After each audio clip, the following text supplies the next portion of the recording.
कंबर शदाद कोट कामरान मुश्ताक शेख जी सदारत हेठि इरीगेशन खाते जे अमलदारनि ऐं ज़िले जे आबादगारनि जी हिकु गॾिजाणी थी गुज़री। प्रेस पधिराई मूजिबि इजलास में डिप्टी कमिश्नर कंबर शदाद कोट कामरान मुश्ताक शेख ॻाल्हाईंदे चयो त आबादगारनि जा जेके बि जाइज़ मसइला आहिनि उन्हनि खे अवलियत जे बुनियाद ते हल कयो वञे। हिन चयो त उहे मुल्की मईशत में पिणु पंहिंजो अहम किरदारु अदा करे रहिया आहिनि।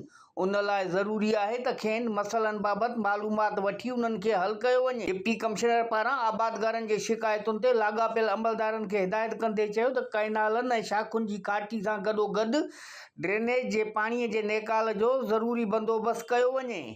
कैनालनि ते गैर क़ानूनी तौरु कयल कब्ज़नि खे पिणु ख़तमु करायो वञे। जिते बि कैनालनि जा कपर कमज़ोर आहिनि उन्हनि जी मरमत कराए खेनि मज़बूत कयो वञे त जीअं पाणी अचण वक़्तु का बि परेशानी न थिए। उन मौक़े ते आबादगारनि पारां डिप्टी कमिश्नर खे ॿुधायो वियो त इरीगेशन खाते पारां कैनालनि ऐं उन मां निकिरंदड़ शाखुनि जी घाटी सुस्त रफ़्तारीअ जो शिकार आहे, जंहिंजे करे पुछड़ी वारनि आबादगारनि खे पाणी अचण वक़्तु तमामु घणी तकलीफ़ थींदी, जॾहिं त घाटी जो कमु अॻु में ई देरि सां शुरू कयो वियो आहे ऐं पाणी बि अचण वारो आहे।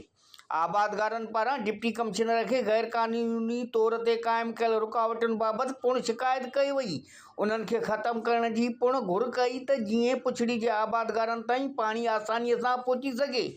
उन मौक़े ते इरीगेशन खाते जे एग्ज़ीक्यूटिव इंजीनियर्स डिप्टी कमिश्नर कंबर खे ब्रीफिंग ॾींदे ॿुधायो त 65% मशीनरी घाटी जे कम सां लॻाई वई आहे, जेकी पहिरियां ई मेन कैनालनि जी घाटी ते लॻायूं वयूं आहिनि ऐं 1-2 ॾींहंनि अंदरि उन्हनि खे क्लियर करे पोइ कैनालनि मां निकिरंदड़ शाखुनि जी घाटी शुरू कई वेंदी ऐं तमामु जल्द समूरो अमल मुकमिल कयो वेंदो त जीअं आबादगारनि खे वक़्तु अंदरि पाणी मुहैया थी सघे ऐं हू पोख करे सघनि।